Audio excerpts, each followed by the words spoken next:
आज की जो क्लास है अपनी, ये बेसिकली इंग्लिश ग्रामर के लिए है। और इंग्लिश ग्रामर में हम रीड का जो टॉपिक्स हैं उनको कवर करने की कोशिश करेंगे। और रीड के साथ साथ बेसिकली जो भी बच्चे चाहते हैं कि हमारी इंग्लिश ग्रामर इम्प्रूव हो जाए, वो चाहे किसी भी पेपर के लिए हो, कोई भी कॉम्पिटिटिव एग्जाम्स के लिए हो या जनरल ग्रामर के लिए, उसके रिगार्डिंग हम बात करेंगे। स्पेशली ये क्लास उन बच्चों के लिए है जिनकी ग्रामर शुरू से वीक रही है, क्योंकि ग्रामर वीक होने का एक रीज़न ये भी है कि हमारे यहाँ जो मेथड है पढ़ाने का, वो हम सब एक टीसीजी मेथड के थ्रू पढ़ते आए हैं। टीसीजी मेथड में होता ये है कि हम ट्रांसलेशन के थ्रू पढ़ने की कोशिश करते हैं। ट्रांसलेशन के थ्रू जब भी हम पढ़ते हैं, एक भाषा का अनुवाद दूसरी भाषा में करेंगे तो वो हमें कहीं ना कहीं दिक्कत देगा। तो यहाँ पे हम सबसे पहले बिना टाइम वेस्ट किए, सबसे पहले तो ये रीड लैंग्वेज 1 और लैंग्वेज 2 दोनों के लिए है, प्लस ये जो छोटे लेवल 1 है छोटे बच्चों का, यानी कि एसटीसी वालों का, उनके लिए, और बीएड वालों के लिए, दोनों के लिए है। और अपन कोशिश करेंगे कि रीड के पूरे टॉपिक कंप्लीट कर सके। तो मैं ऋचा जोशी आपको सभी का इस ऑनलाइन क्लास में स्वागत करती हूँ और आपको आश्वस्त करती हूँ कि ये चीज़ें देखने के बाद आपको ग्रामर से रिलेटेड कोई समस्या नहीं रहेगी।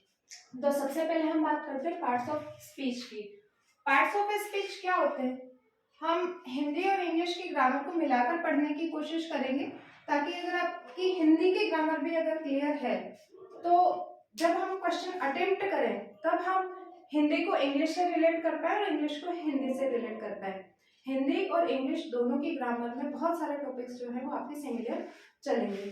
तो सबसे पहले हम बात करते हैं पार्ट्स ऑफ स्पीच की। ये एक जनरल इंट्रोडक्शन है पार्ट्स ऑफ स्पीच का, जिसमें कि हम सिर्फ पार्ट्स ऑफ स्पीच के 8 पार्ट्स के बारे में बात करेंगे। सबसे पहले जो आता है वो होता है नाउन। नाउन को हम सब जानते हैं, नाउन मीन्स संज्ञा। संज्ञा जो होती है ये कहाँ पे काम आती है? जनरली हम सब जानते हैं। अगर मैं आपसे पूछूं कि नाउन क्या होता है, तो अक्सर क्लास में क्या होता है, बच्चों से पूछो नाउन क्या होता है, बच्चे कहते हैं संज्ञा। संज्ञा क्या होती है? नाउन। अर्थ नहीं पूछ रहे हैं, उसका सिमिलर नहीं पूछ रहे, अर्थ पूछ रहे हैं कि अर्थ क्या निकलेगा। नाउन का मतलब हम सब जानते हैं संज्ञा होती है। संज्ञा किसको कहते हैं? व्यक्ति, वस्तु, स्थान, इनके नामों को हम संज्ञा के नाम से जानते हैं। अगर एक ही शब्द में हम चाहें कि इसकी परिभाषा दे दें तो noun is a naming word. जितने भी नेमिंग वर्ड्स हैं इस यूनिवर्स में, आप अगर किसी को नाम दे सकते हो तो वो संज्ञा के अंदर आ जाएंगे। ये हम सभी को पता है, ऐसा नहीं है कि हमें पता नहीं है। आप ये सोचिए कि वाक्य में इसका प्रयोग कहाँ होगा, एक सेंटेंस के अंदर हम नाउन का प्रयोग कहाँ पे कर सकते हैं। तो जो नाउन है उसका यूज हम बेसिकली सब्जेक्ट के तौर पे या फिर ऑब्जेक्ट के लिए, यहाँ पे हम इसका प्रयोग कर सकते हैं।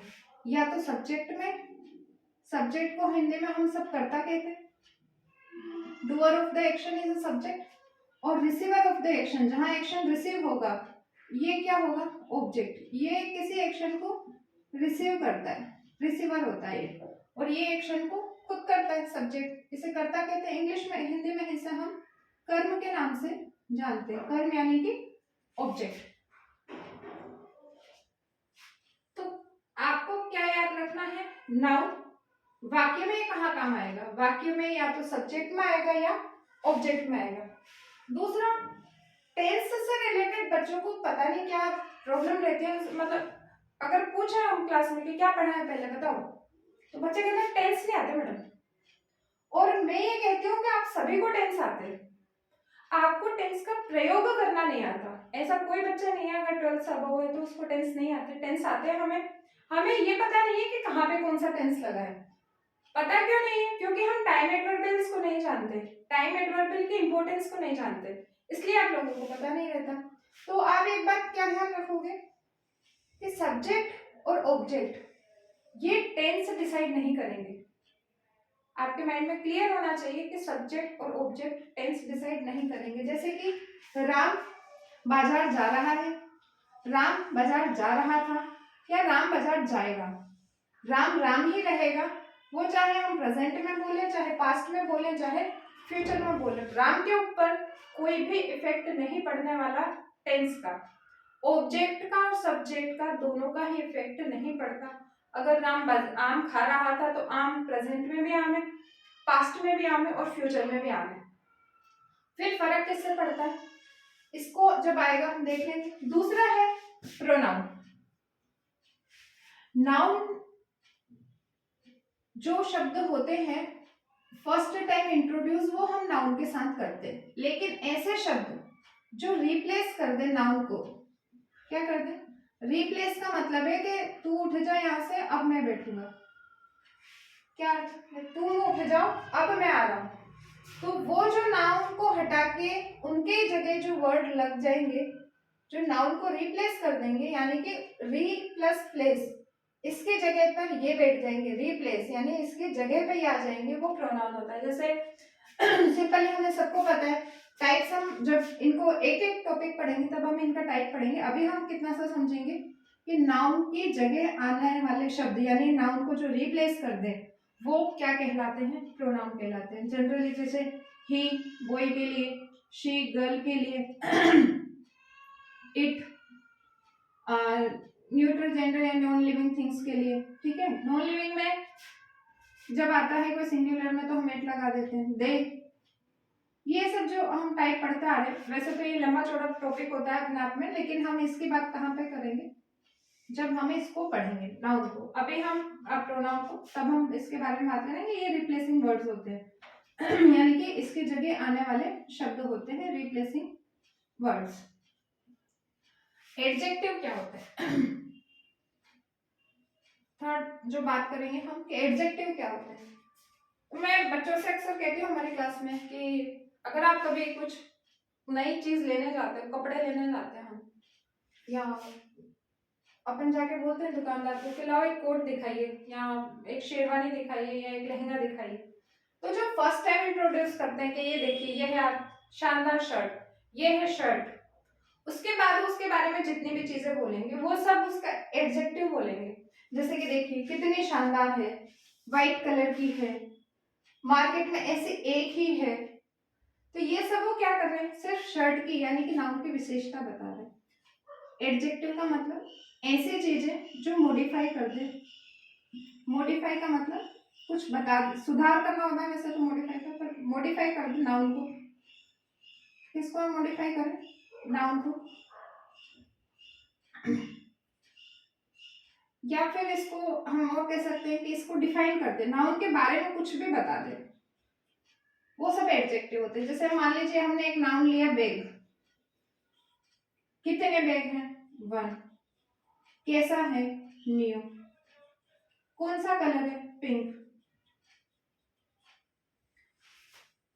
तो बैग यानी नाउन, नाउन को जो डिफाइन कर रहा था, एक बैग है, नया है, पिंक है, ब्यूटीफुल है, कुछ भी जो भी आपके माइंड में बैग को लेकर थॉट आ जाए कि बैग कैसा है, वो सभी किस में आ जाएंगे, प्रोनाउन में आ जाएंगे सॉरी एडजेक्टिव में आ जाएंगे, ठीक है। जो मॉडिफाई कर दे किसको, नाउन को, वो क्या होते हैं, एडजेक्टिव।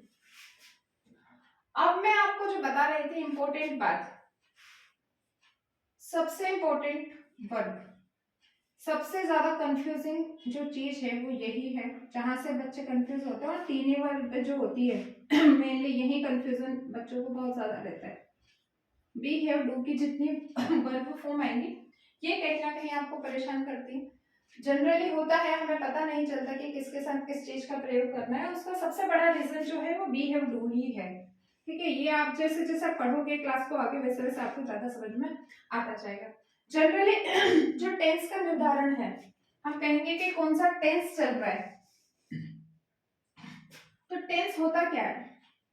अभी मैं आपसे अगर लाइव क्लास होती तो टेंस का मतलब पूछते बच्चे के देते काल, काल क्या होता है, टेंस। इसका ये मतलब होता है मैं तेरे घर पे के सामने, तू मेरे घर के सामने, हम दोनों कहाँ, आमने सामने।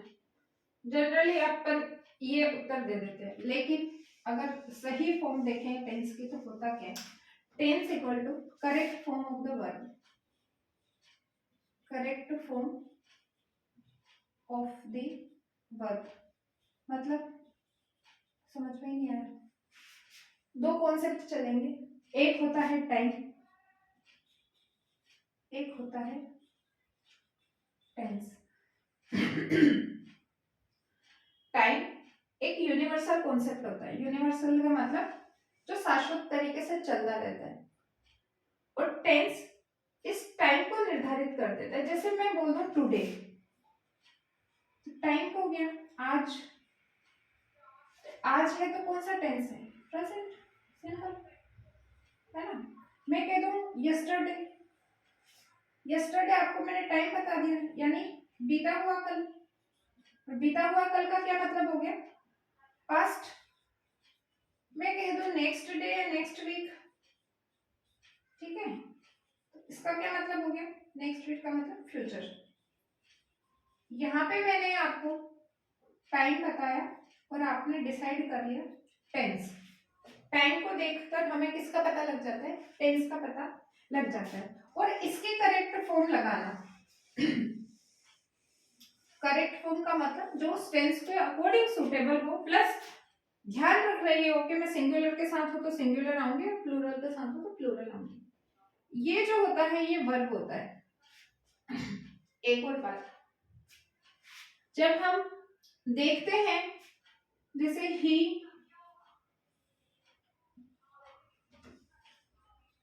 टू मार्केट डेली, इस बात को ध्यान से समझना। यहाँ पर हमें ही नहीं बता सकता कि टेंस कौन सा है, मार्केट भी नहीं बता सकता कि टेंस कौन सा है। क्या बता सकती है? सिर्फ वर्ब बता सकती है कि टेंस कौन सा है। लेकिन वर्ब आपको कहाँ दे दी जाती है? फिल इन द ब्लैंक में। हमें कैसे पता चलेगा कि कौन सा टेंस लगाना है? इसके लिए ना सब्जेक्ट काम में आता है ये एडवर्ब ऑफ प्लेस है, जगह बता रही है ना, ये काम में आएगा। जगह निर्धारित नहीं कर सकते।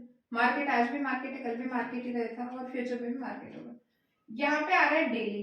डेली का मतलब उसकी डेली हैबिट है, रोज किसी रीजन से लेकर मार्केट जाता है, तो हम ही के साथ क्या लगा देंगे? गोज, क्योंकि डेली हैबिट्स कहाँ बताई जाती है? प्रेजेंट इंडेफिनिट में। तो आपको बेसिकली क्या याद रखना है कि जो टेंस बताती है वो क्या होती है? वर्ब होती है।